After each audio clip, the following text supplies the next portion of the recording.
improve on that this time around. So let's start with this guy in the bottom left of 2,000 atmospheres. He's in the red and he wants a top 4. This is MeomaikA.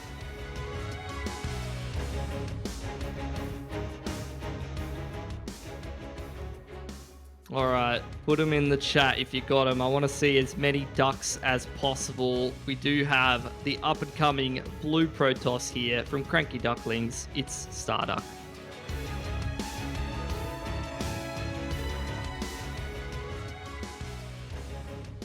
And Meo representing a new team, I believe. This is Litecoin G, not one that I'm familiar with, actually. So very cool to see a little bit of variety here. Absolutely. Need to get those sponsorships wherever you can. Got some great ones, obviously, for the whole DreamHack circuit. Just keeping the StarCraft scene chugging along. Even, you know, a decade after StarCraft 2's come out, long time after the initial release, and you know, we're still going. Oh my god, I almost forgot about it as well. The quality of StarDuck's camera, it just gets me every time. You know, absolutely love to see it. You could just see the pixels. You can individually isolate the pixels and see them. Yeah, I remember the first time I got on a video call with him when we were talking to all the players ahead of ANZ Champs, and at first he was a bit of a slideshow, and I was like, Jesus, what kind of 1990s webcam is this? But he's a zoomer as well. He's like 18. Like, come on, man. Yeah. You don't got a better camera than that, really? All right. Sure. I kind of love it though. It's great. It's absolutely fantastic. All right, well, a couple of Lings making their way downtown, and Cybercore does get thrown up, taking a little bit longer to obviously build in that regard, and can hold down the wall a little bit longer for this Adept to come out and just be able to repel these Lings. But it's getting pretty low here. He's going to have to cancel that and continue plugging the wall. Yeah. I think one thing to StarDuck's credit here is that he is going to play fairly careful and just keep tabs on the experience that is MeomaikA, because you never know what he's going to do, purely because it's not always going to make sense. So if you just double, triple check, try not to cut too many corners, I think you know, he'll be all right in this one. Already he's sort of thwarted the standard early Ling pressure from Meo, and we'll see Meo probably head into a third base and macro up a little bit. The question for me is also, how much does he macro up here though? Yeah, he's staying in gas as well for quite a while. So kind of wondering if we're going to be seeing a bit quicker of a lair. Yep, there you go. As you say it. Yeah. And he's going to add another gas as well. So he might be right about the whole Hydra situation. Definitely going to be making their way into the game relatively soon. Wouldn't be too surprised to see it. A couple of Adepts moving out on the map, getting active. In the meanwhile, StarDuck going for a Void Rail 2. Couple of worker kills here, not too bad, and also cleaning up as many of these Lings as he can. He can maximize the value of those Adepts. That's nice. You know that Meo will make more Lings too if he's got it. He's not afraid of it. So yeah, he gets a little bit of information. I'm actually not sure. Insano, did he see the lair there when he cruised in? He didn't. Just missed it. But you know, he does have the Stargate, as you pointed out, so he can always come back in. Yep. Well, he's getting the Void Ray onto that third base. As for StarDuck, not even sure if he necessarily needs to see the lair, but he definitely would want to see... Oh, doesn't get cancelled there, unfortunately. Definitely would be wanting to see that Nidus that's on its way. You see StarDuck, he's adding himself a secondary Stargate. He's going to have the Oracle continue to defend here, but there you get the Lings into the main, so Meo's got an excellent read on what's going on here. He's seeing the secondary Stargate. He's getting the Nidus slot rolling for himself. With the Void Ray coming out, though, I'm eager to see where Meo's going to be putting this Nidus, because I'm not sure if he has an Overlord anywhere, really. Yeah, he's got no vision on the other side of the map, so not really sure how he's going to find use out of that. It is so key for StarDuck to be aware of where MeomaikA's stuff is, specifically the Nidus, as you're saying, because StarDuck has to catch it every single time, whereas MeomaikA only needs to get lucky once. And then suddenly there's a lot of queens and a lot of lings on his front doorstep, and he doesn't have much of a force. As you said, the second Stargate is down. MeomaikA knows that. Void Rays are great, don't get me wrong, but you do need a decent number of them to actually defend against a bunch of queens that are going to have transfuse. And look at that, there are the shield batteries coming down very suddenly. He's going to try and do as much to these lings as possible, and starting to target down a queen. The batteries in response, though, not being ready for the actual push. You Oh, just saw pull it back. StarDuck did not have the information. He hasn't been able to pull back his Void Ray either. He's losing his third Nexus right now. The Oracle got some damage done on the other side of the map, so the worker count is still there for StarDuck, but he needs to keep himself alive. Yeah, look, if he can weather the storm, then, you know, that's not so bad. He can actually do something from there because he's going to have this big Void Ray count. And MeomaikA, on a very low economy, is actually trying to head up into Spire because he knows if he can't crack him here, he's going to need to have something that can defend him against this mass void. And there's enough shield batteries there that StarDuck is comfortable enough to actually swing the Void Rays around. Perhaps a bit overconfident because that is a lot of Zerg though. Yeah, I've seen that Spire, I believe, with the Oracle flyby. Void Ray's working overtime, just trying to zap as many bugs as possible, but never really stopped coming in that regard. Queen's, I'd imagine, just going to dive back into the Nidus, and finally it does get cleaned up for StarDuck. He doesn't take too many losses in terms of the actual work accounts, and like I said, he did spot that Spire, so he's at least, if he, does take a look over there towards the third, he is going to get a decent read on what's going on. Going to add himself a fleet beacon. He's not going for any of those Phoenix or anything like that, so not anticipating the mutas, probably just anticipating the corruptors as a result of Meo scouting his double Stargate. So let's see if he's able to find some success with that. Third Nexus being attempted once again. Lings to backstab and try to take that down, but the Void Rays will push them away. It's interesting. I felt like that Nidus should have been so much more impactful than it actually was, but StarDuck, even with the panic response, handled it really quite well, and it didn't do anything, right? He invested a lot of money. Yes, he killed the third, and he delayed StarDuck's plans here a bit, but he's delayed his own plans as well. So, yeah, I'm not sure that really did much in terms of value for money there. So now there's a big fleet of Void Rays looking for some snipes. There's not that many queens on the field. Let's see how he goes. Might be able to snipe a hatch here. The high energy queen does get taken down, so there's only a couple more transfuses, and there's a prismatic alignment. Surely not going to be able to save that hatchery. And that effectively puts Meo onto a 2-base economy until you do have that hatch finish up, which is about halfway done at this point. Not really where he wants to be. He's investing a fair bit in this Spire tech in terms of going into mutas here. And you're seeing StarDuck must have seen some of those mutas because he's adding himself some Phoenix into the air comp. He's getting himself a nice little upgrade to help him out in that regard. So we'll see if he's able to handle these mutas accordingly, adding some batteries into the mineral lines, keeping himself safe with the static. And I'd say he's in a decent position here. Yeah, I think so. It would be nice if he could eventually get rid of that one creep tumor there, but otherwise, Meo doesn't have all that much map vision. It's pretty much all him running his lings around and those couple of overlords towards the top left. He doesn't have a lot of creep spread to speak of, even between his bases. His economy is not that formidable. It's basically the same as what StarDuck has, which as a Zerg is not where you want to be, especially if you're trying to pump Corruptors and Mutas out, because Corruptors especially just really sting the bank. So yeah, I just don't see him actually able to do much to StarDuck other than try and throw these little Ling attacks in. So I feel like StarDuck has control of this game, and what he wants to do is build that terrifying Skytoss army. So I don't see a way for Meo to really stop him from doing that at the moment. It's interesting. This is a mix of mutas and corruptors. I don't think I've seen that before. It's like a... I don't know.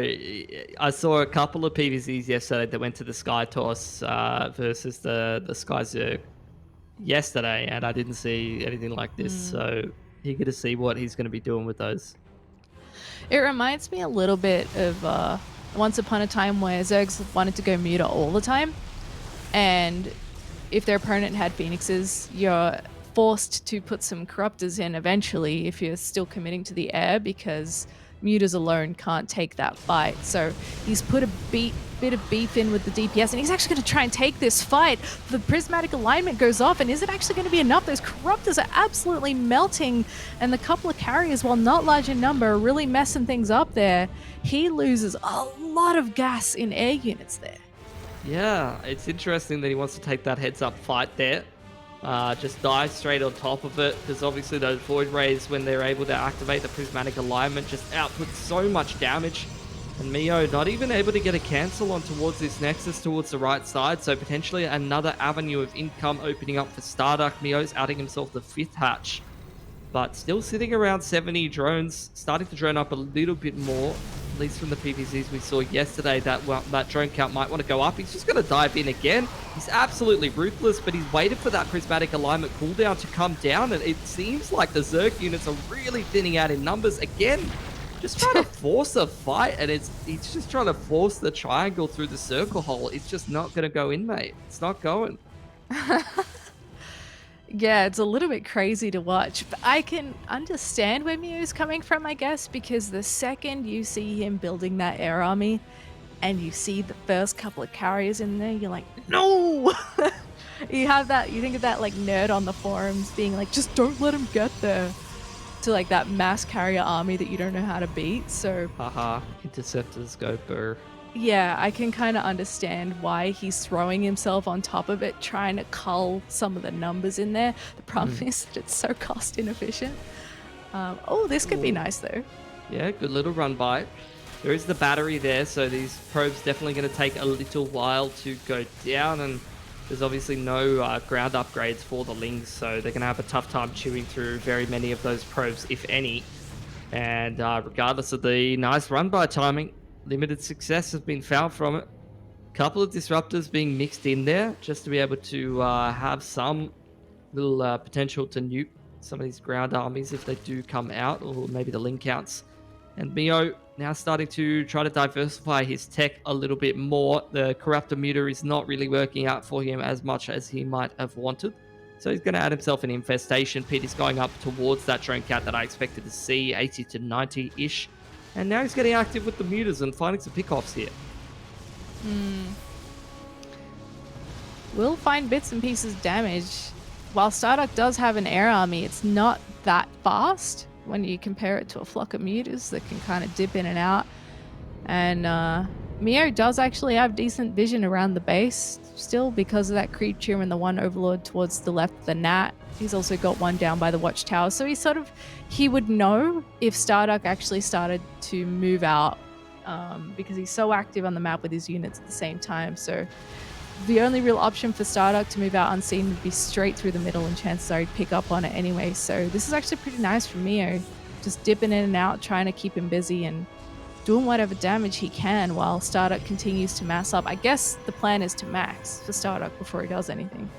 Yeah, I mean, there's a lot of carriers in the mix there, so not really having the movement speed to be able to be as active as this Muta Corruptor comp there. A lot more Corruptors being invested in, and he's getting a fair bit of work done right now, just being an absolute pest. And you see StarDuck, he's sick of taking hits. He's sick of this little hit squad of mutas, and he's going to start making some moves across the map. There is a fair amount of static defense there, but 5 spores against all of these prismatically aligned Void Rays is not going to be cutting it. Oh, it's such an obscene amount of damage, Pilsky. Oh my goodness. And look, it's a good number of Corruptors. He can one-shot stuff. That's the amount that you want. But he has nothing else with that. I'd love to see Vipers or something.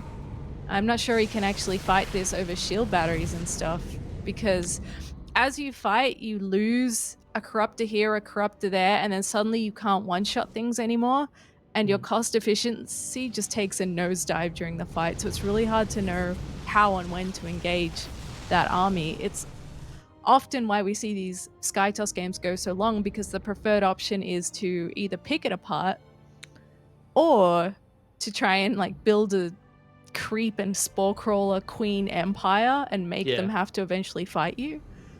Yeah, at least in the Taiwan region yesterday, what we saw a lot of was a lot of spores. And for the most part, you had some infestors, you had some vipers as well, just to be able to have that parasitic bomb or have some fungals on these clumped up air units. Didn't see too much of the mutas, and I'm surprised at actually how effective they've been at just being an annoyance and getting a fair amount of damage done. This just hit squad of mutas is pretty effective at keeping StarDuck back well behind his means, just kind of floating around his side of the map. And in the meanwhile, it's just rapid expansion from MeomaikA. He's getting bases all over the place. He's got some crazy gas income, and he's getting up quite a bit of bank, just mining absolutely everywhere at the moment. Yeah, absolutely love to see it.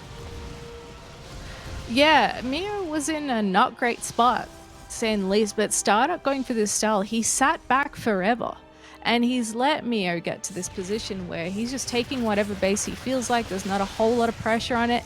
And Mio is splitting his air army to hit on two fronts, knowing that it's a little bit awkward for StarDuck to split his own air force in a similar way and engage it. He can't get too fresh for the risk of losing like the carrier ball of the Void Ray ball too. So he's kind of created an interesting situation for the Protoss here. Is he going to go for it? Oh, he's actually going to dip straight in, but this could be a mistake. You didn't have the prismatic alignment getting activated there for StarDuck. He's being pretty sparing with that. Yesterday we saw just a couple being activated at a time, so that you never had too many immobile Void Rays that didn't have their full amount of DPS available to them. Some DTs getting mixed in here for StarDuck for harassment purposes, or maybe some Archons actually being morphed in below this massive ball. And finally, Mio, he's going to add himself a hive, so he can potentially try to get himself some of those Vipers online, or maybe mix some infestors into the comp, something along those lines. And, honestly, I would love to see some DTs run around, but I just had a look at StarDuck's gas and I realized he has none. So I feel like that's maybe not on the menu for the near future. And he is, as we can see, now trying to expand, because he really actually needs a little bit more going for him here, because if he takes a fight and he loses a lot in one hit, he actually can't replenish it right away. So nice job from Mio here, picking apart bits and pieces. I'm not sure StarDuck is taking too much out of that Zerg ball of units either. He's just got no probes at the moment. Like, he's down on 46 workers. Even if he does get those two bases up in the bottom right, he's going to have to potentially boost up that worker count. And Mio, he's able to just dart in and pick off units and replenish his units. And even if he's not necessarily trading effectively, he's got a much better income than StarDuck does. So every unit that he's picking off is quite hard for StarDuck to replace right now. And he's just doing an excellent job. StarDuck trying to force things, trying to get one of these bases picked off so he can try to harm the economy of the Zerg, because that's really what's winning MeomaikA the game right now. Excellent point. Yeah, this is something that he's really starting to struggle with. I like the addition of some of these zealots. I would like to see that a bit more. I mean, I mentioned briefly DTs. He's got minerals. He just doesn't have gas. And this could actually be a disastrous attack here for StarDuck. He's going to lose a lot of that air army, and there's so much Zerg. 14 meters on the way, 15 in fact, and another Spire. So he's just going to hold down whatever button he feels like and come right back after StarDuck, who basically has no defense on those fresh bases either, by the way. Yeah, they're going down 100%, and that's going to be StarDuck unable to secure himself more income. He just doesn't have enough to defend this massive flock of mutas, so unfortunately that means that Mio, you know, even if StarDuck did have a scarier army, I'm not sure it would be mobile enough to be able to deal with the mutas. Couple of little Zealot run-bys, you know, couple of DTs potentially can try to keep this game a little bit more even, but at the end of the day, none of these run-bys are going to be able to deal with the massive flock of mutas. And Mio even doing a pretty good job recognizing that he can split them up, he can defend the run-bys while simultaneously harassing. Just needs to make sure he's actually looking at the mutas. But I dare say 3 mutas getting lost there is going to be the difference between him winning or losing the game in this position. He's kind of doubling the army supply here, almost double the workers as well. He's feeling pretty confident. Yeah, he's going to dive on top of this. The shield batteries and stuff are really going to be what helps StarDuck here, but I don't know if that's going to be enough. It's a lot of DPS from that Zerg army, and more Void Rays and Phoenixes coming in. And hey, with the shield batteries and a couple of cannons, it looks like he may just hold on a little longer. The Archon, of course, will help too. And you just can't really hold on to these bases. We need to see a little bit more worker production so that he can actually saturate that bottom right one. But yeah, he's really struggling for cash. Yeah, gas in particular.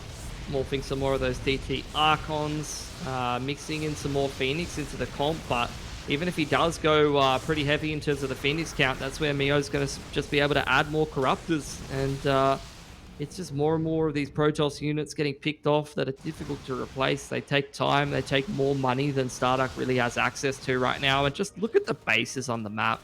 StarDuck's got what? The right side base, the bottom right base. Meo's got pretty much everything else, even the top center. So his income looking a much better, and he's even spending the majority of it. He's actually starting to run out of money here, but he's got access to all the cash that he needs. Meo, despite taking a lot of weird, not so great trades on paper, he knows how to play this style. He's got something so unique, and he knows how to eventually get the win, even if he's not trading the greatest. So he goes for that one fresh base that StarDuck has, not that he has a whole lot of workers on it. And StarDuck knows he kind of has to commit here, but now he's fighting without the support of shield batteries and stuff. Not sure about that move to try and fly past. He's actually losing more than he would if he fought, I think, but he's a bit scared of those Archons on the ground. Yeah, trying to play in the dead zone away from the Archons, just using these cliffs to the advantage as much as he possibly can. The Phoenix doing a good job of keeping these mutas at arm's length and getting some pretty consistent damage across, but nothing in production here for StarDuck except for a couple of these Archons, and these are going to be circumvented. The mutas getting active out on the map, seeking out perhaps the Stargates. Actually, if he's able to pick off a few of those production facilities there, then he might have a little bit better of a time at dealing with this army. You saw the gas running out there on the third for StarDuck, so he's really relying on these two right side bases, which aren't really being targeted down too much by Meo right now, but I'm thinking it's only a matter of time.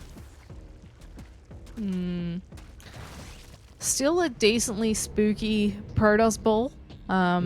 Considering that Meo doesn't have the same ability to hold down the muta button as he did before, and there's a lack of Corruptors, which do add a little bit of extra muscle to that army. But slowly but surely, he should still get far more money back than StarDuck will to rebuild at least little bits and pieces. So I mean, he's got 20 probes.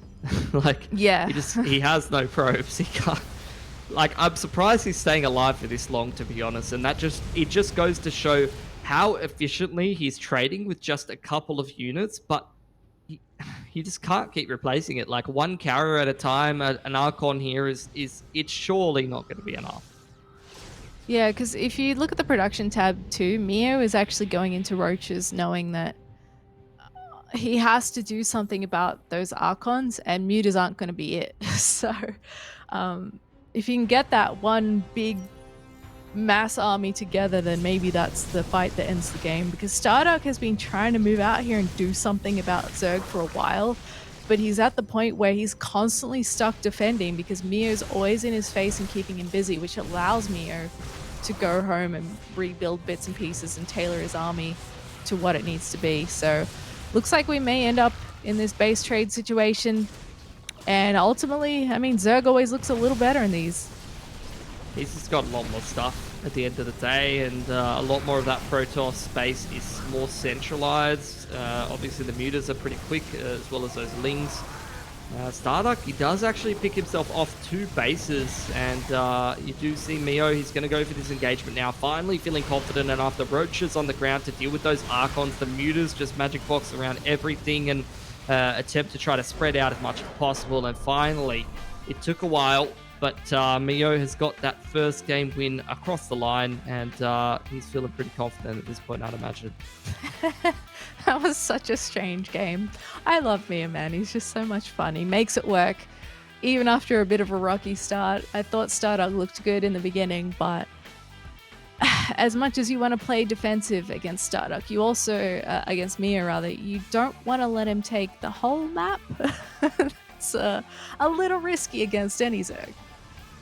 Yeah, it was a bit of a weird game. You obviously had this Nidus attack as well, and then we went very quickly into the full air kind of situation. These mutas, man, they just never really got dealt with. Like, they just got pretty consistent damage done across the whole game. You started to see StarDuck get frustrated a little bit, but over time, he was at like 60, 70 probes at some point, and the mutas flying around started to pick off the workers, and they never got rebuilt. No. And even when he was trying to establish a couple more of those bases, wasn't able to really find those consistent sources of income to himself, and wasn't able to get that probe count out where it needed to be. In the meanwhile, as well, just to talk about the B stream, Azor did actually reverse sweep Demi, so that's Wow. pretty spicy. Going to get a TVT between Seether and Azor to decide who's going to make it out of that group. That's actually a sick match too. Those guys go to head pretty well. So yeah, wow. What do you say again about these EVPs, man? The Void Ray is like the star student for Protosses right now. It's all looking very sky tossy in a lot of regions. I feel like StarDuck definitely had the formula there for victory, but he didn't quite get the execution. Yeah, I think, obviously the panic response with the batteries, there was a couple of times in that game where he maybe wasn't necessarily like microing as efficiently as he might have wanted to. And I think really what ended up killing him is just not finding access to the income he needed. He needed to be able to replenish that probe count, get himself more bases. And, if he's able to do that in the following games, and he's able to bring that same level of Archon and Void Ray control and all that kind of stuff, then I'm sure he'll be in a better spot.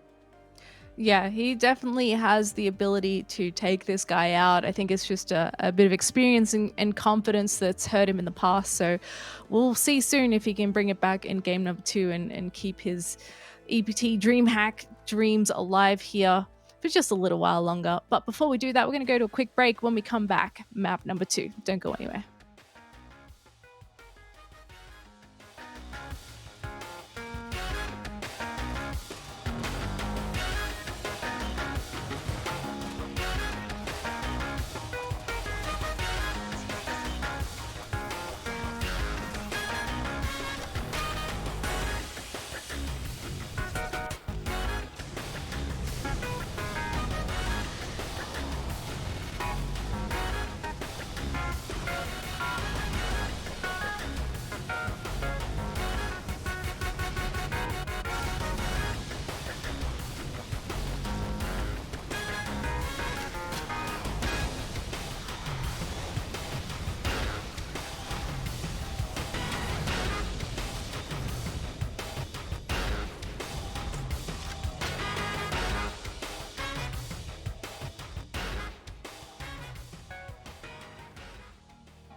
Hello, PVZ fans. We're back for another PVZ. We've had a lot of doses of PVZ in the tournament so far, but we're just starting to get a taste for today. We've had our first map between StarDuck and our friend Mio, who played a wild style but made it work as usual. So the question now is, can StarDuck bring it back and put a point on the board here? I know there's some StarDuck fans out there rooting for him. He's a great player. He's an up-and-comer. Hasn't gotten that big result yet. So, rough opponent to have Mio to fight it for. Yeah, absolutely. Not the player that you'd necessarily want in the decider match for this group. And I would say I don't think StarDuck played his 100% in that last game. He's definitely got more in the tank, maybe some nerves, maybe potentially just having a rough game one. So eager to see if he can pick up the pace a little bit heading into the next map, because he's got no more room for error. And that is a rough situation to be in when you're playing against Mio, because Mans will just throw something crazy at you. And if you don't have the info, you don't have the read, then you can kiss your DreamHack's hopes goodbye.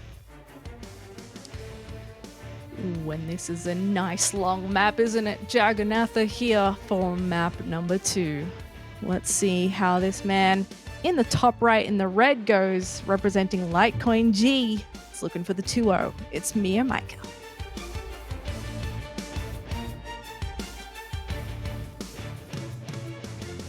And over here, we do have the man. If there's any of you mother duckers in the chat, make sure that you're supporting him. It is the Blue Protoss startup.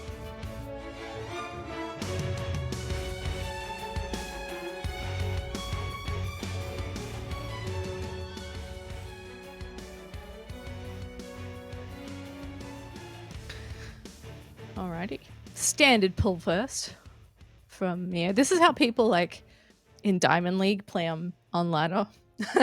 They just pull first every game in case of cannon rush, but in Mio's case, it's because he wants to be aggressive as soon as possible, even if it's just with like 4 lings. Oh man. Well, that could potentially be problematic. Those couple of lings were pretty pesky in that last game. It definitely put some pressure on the wall initially. Yeah. It's a bit unusual. It's standard for Mio, but a lot of people that don't have that experience playing against him consistently tend to panic a little bit. It's like, wait, what the hell is this? Who does that? Who sends lings? So, yeah, I don't think that's going to be the reaction for StarDuck, but especially not now that he's had a good scout. But, things can go wrong. Maybe those lings get saved for later and they sneak into your mineral line, catch a couple of probes. You never know. Well, third hatch, the hatch does go down towards the third location first off. So can potentially drop another one in his natural if he's interested in doing so later on. Similar kind of approach from StarDuck, just trying to plug up that wall with an additional building until he can get his adept out for safety, but not really having too many issues in that regard this time around. So now going to drop himself the Stargate and continue along his merry way. We'll see what he does end up building out of that, whether it is that Void Ray opener to push away the Overlords, or whether he wants to go for something a little bit more mobile. Huge surprise to see the Stargate again. Not. It's interesting. This is like Stargate has been probably the most used opener, I want to say, consistently for years at this point. And sometimes it's been, okay, Oracle, maybe 2 Oracles. Sometimes it has been Phoenixes, but it's had a lot of brands over the years. Sometimes they get Mass Oracle or Phoenix Charge Lot or just a couple of Void Rays. But here we are. This adept, like last game, StarDuck's adepts did not do anything. This is getting absurd. What, 7 kills? 7 drone kills just from that one adept. Oh. Yeah, really nice. Part of that's down to having that hatch in towards the third location. Obviously, a little bit harder to defend in that regard. Move your queens around. Yeah, as I'm ranting about Stargate openings, I was kind of thinking, what if he went adept against Mio? Because Mio only ever makes lings. So I wonder if it would work, or if it would just get shut down because Mio always has so many Um, always has so many units out on the map, I sometimes think for no reason. Vio's very still on his Claire cam. I'm getting worried. Statuesque, some might What's say. the issue? He can't reply. He's frozen. Yeah. Definitely saw the game stutter there a few times. So we'll give him a sec just to try and figure out his connection here. Unfortunately, our region does have a lot of ping and connectivity problems just because there's not really one good server for everybody to play on. But we make do with what we got. So we will be playing with a very still MeomaikA. And hopefully he has no more dramas here. Because he is going for Lingbane. Yeah, need to be on top of the ping with this kind of a style. Very, very quick units. One little wrong misrally or mismove with the Banelings can be the difference between a lot of hurt for the Protoss and a lot of hurt from the Zerg. So see if he's able to get this damage done. Look at this pathing for the Void Ray. Looking for some Overlords, but won't be spotting out this Bane push coming in. A lot getting morphed over here towards the right side. Looking to try to bust through. Oracle's moving across the map as well. It's basically all on this Void Ray to defend here. Okay. Nice warp in at the front there. A couple of the Banelings getting taken out by the Adept as well. And in fact, they take out the pylon, so there's actually no more ground unit production here. It's all about that Void Ray, as you said. Probes trying to shelter in that little pocket of minerals.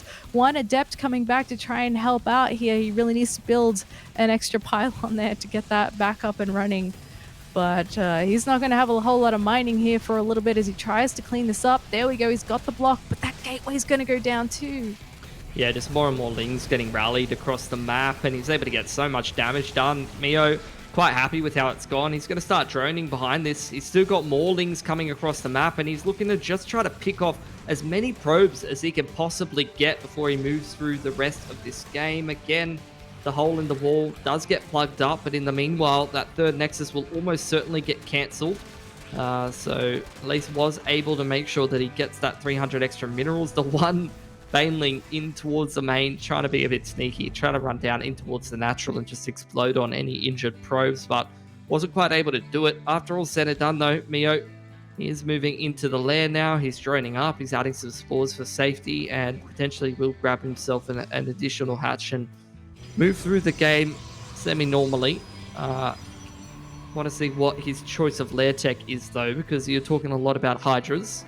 So far we've seen the man go for the Spire, as is the choice of many of the Zergs at the moment.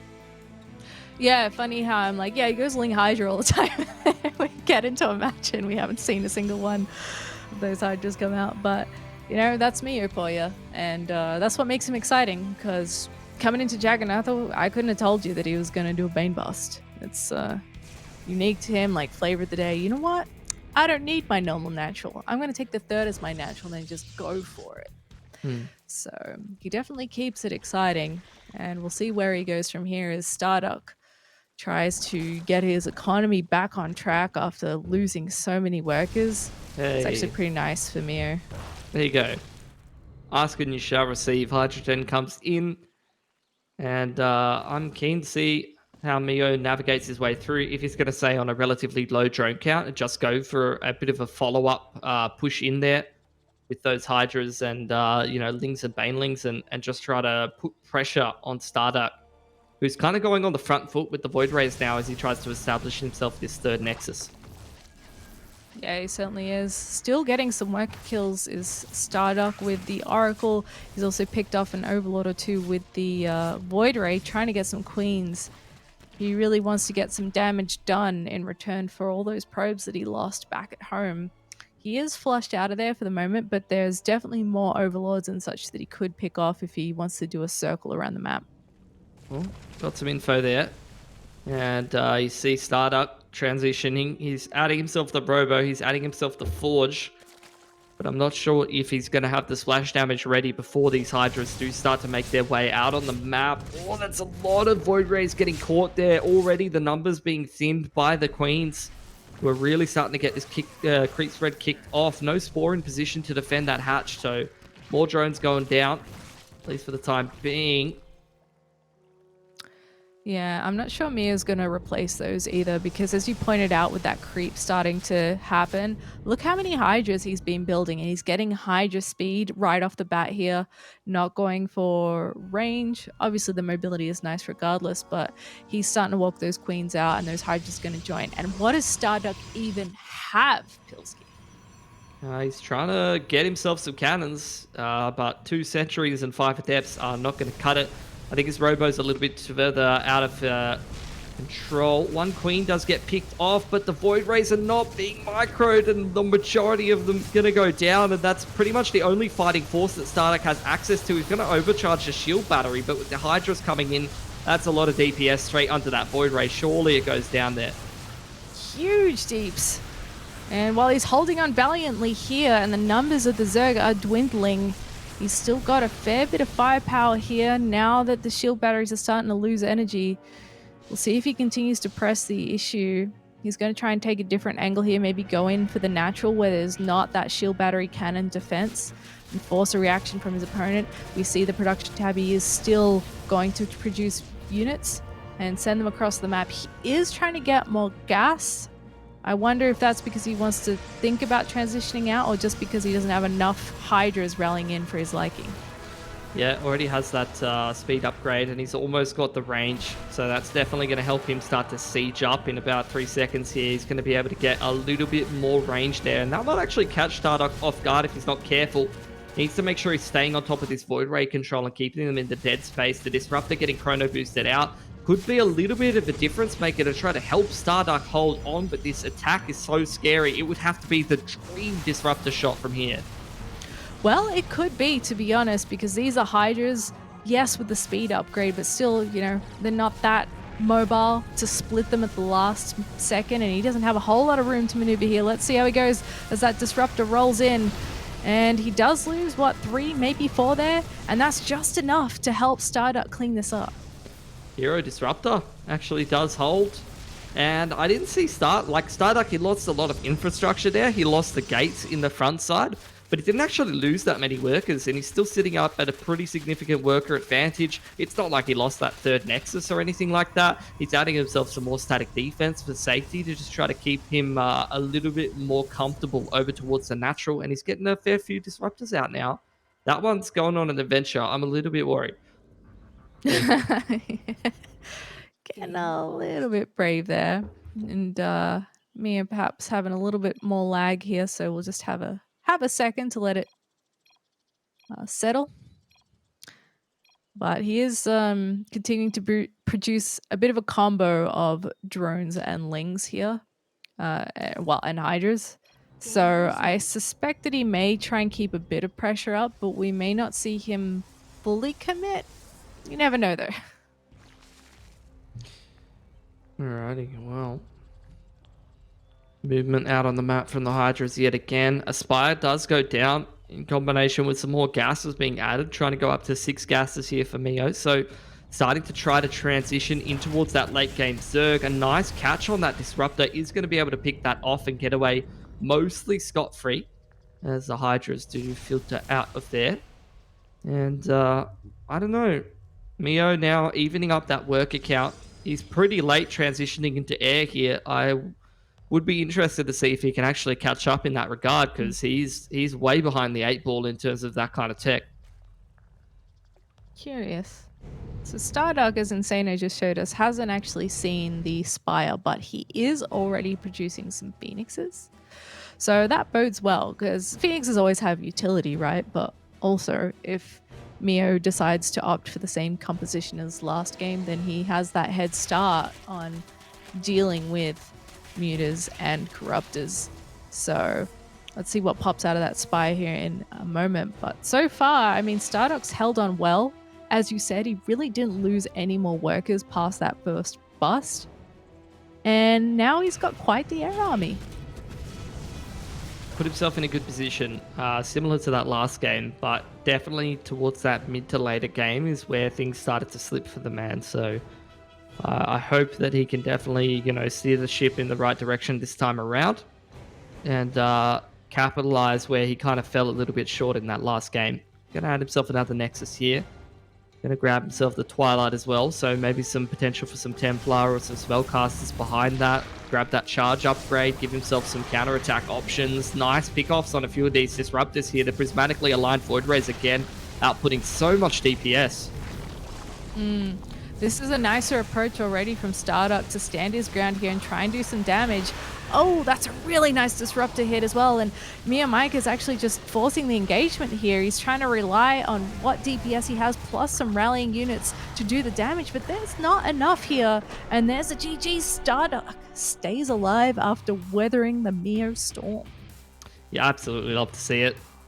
Difficult situation to be put in. You know, I've seen those kind of Hydra attacks from Meo kill a lot of players of many different kinds of races. So very, very nice that StarDuck's able to hold on to that. And we're going to force our way all the way to the ace match to decide who's going to actually move out of this group and who's going to be eliminated. Very, very spicy prospect.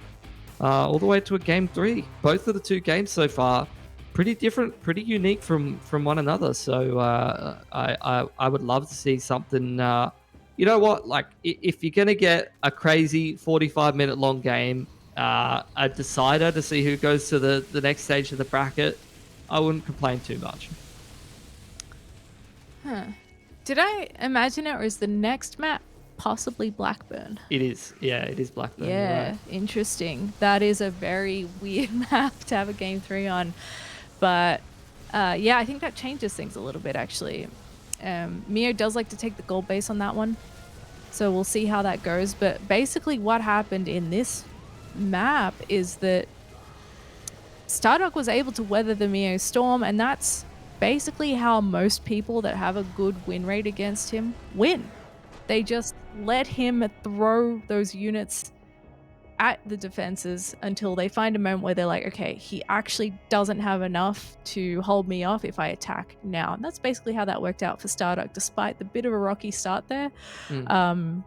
Obviously, going for a Bane bust early on, you don't have the strongest economy yourself. So while you do damage, if you don't really have a follow-up, if your next attack fails, you end up on even footing again. So that was much nicer from StarDuck. Looks promising, and I kind of can't help but root for him here a little bit to, you know, sort of beat this early stages of his tournament career where he's having that curse, can't quite perform in the tournament setting. But yeah, we'll have to see how it goes on map number 3, which is a small one. Yeah, I mean, he hasn't been competing for that long, but he's definitely taken some licks and learned some lessons from the initial ANZ Champs group. And obviously, he's shown a little bit of resilience, particularly in that last game. I mean, he got Bane busted and then Hydra attacked, and he's able to stay alive. He's able to get his Disruptors out just in time. And now he's going to push himself to a game 3. So potential for the man to qualify, that would be an excellent prospect indeed. And, you know, that would put a big smile on Light's face. And we all love Light's smile. It's glorious. It fills us all with happiness. Either way, though, the man who has got himself that equalized scoreline looking to potentially convert and move into the playoffs, it is the Blue Protoss StarDuck.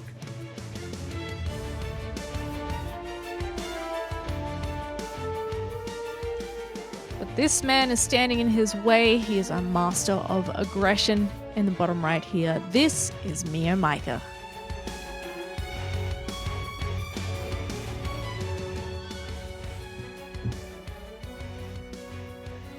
It's the block on towards that natural hatch location. Again, it is the pull first from Meo, though. If he does chuck that hatch down, is he going to be zooming over towards that north side 3rd location, or is he just going to chuck it at the gold?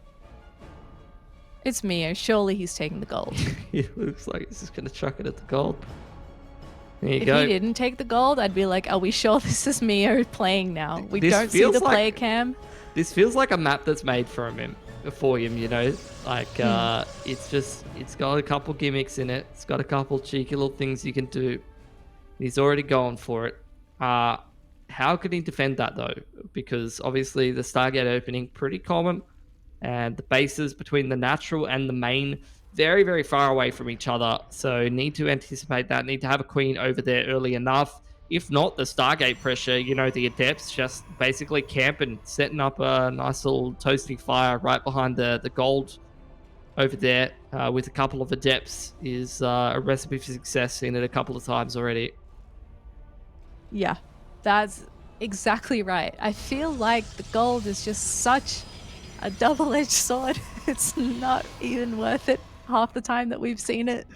Purely because, like you said, a couple of adepts, GG, you can't mine from there anymore. What are you going to do about it? Or an oracle rocks up, and because it's so far away, your queen can't walk that far, can't help you out. You just got to take some breaks while you wait for the new one to build. I don't know, but if anyone knows how to do a gold base, it's got to be Mio, right? So let's see how he goes with it. StarDuck's already going to send an adept out here, and guess what? Mio's response: 3 lings. Let's go. It's going to be annoying, that's for sure. Getting to work on that pylon, actually. When the probes respond, one of them's going to lose its life, and he's going to have to pull a couple of probes. The adept, it's getting close to being done. I mean, surely this pylon doesn't go down. It's just a question of whether he can pick off a couple of workers. Meanwhile, the adepts are trying to backstab in towards the gold, but maybe not necessarily being microed as effectively as possible. And this time around, Mio actually saving a lot more of the drones than in the last game, where he did lose about 6 of those with that spore tricks. So is he going to cancel them? They're getting pretty close to getting done. Did those spores finish? I think those spores finished. Yes. What the hell?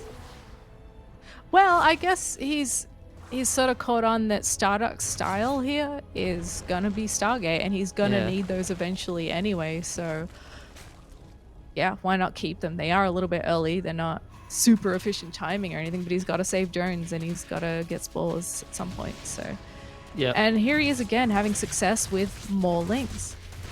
Yep, absolutely right. Ling's doing a good job defending that third base. Pylon does go down, actually, so that's really going to delay that warp gate. I mean, I don't think that the Protoss player are going to be too worried about that, because obviously you just want to be pumping Void Rays out. Does seem like the name of the game at the moment, but he just does not have enough to be able to defend these links. He's got no adept production. That Void Ray can't be everywhere at once, and he's just not able to plug the wall, so these links just get in time and time again and just start up so many issues right now. This is such a beautiful start for Mio once again, and his style, like you said, for Blackburn, it's kind of perfect for him because he can be aggressive. The rush distance is short.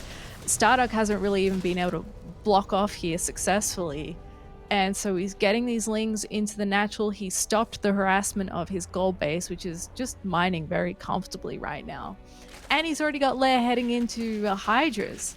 So everything's coming up Mio right now. I would say so. I mean, he's keeping StarDuck on the back foot, which is securing himself that gold-based income. StarDuck is so traumatized by these lings that he's still worried about defending them, and you already got 5 Hydras on the way. You got an additional hatch ready to go. He's got the movement speed, and there's just not really a whole lot on the ground for StarDuck to defend. We'll see how much static defense the man does get ready before this push does end up coming towards his front door.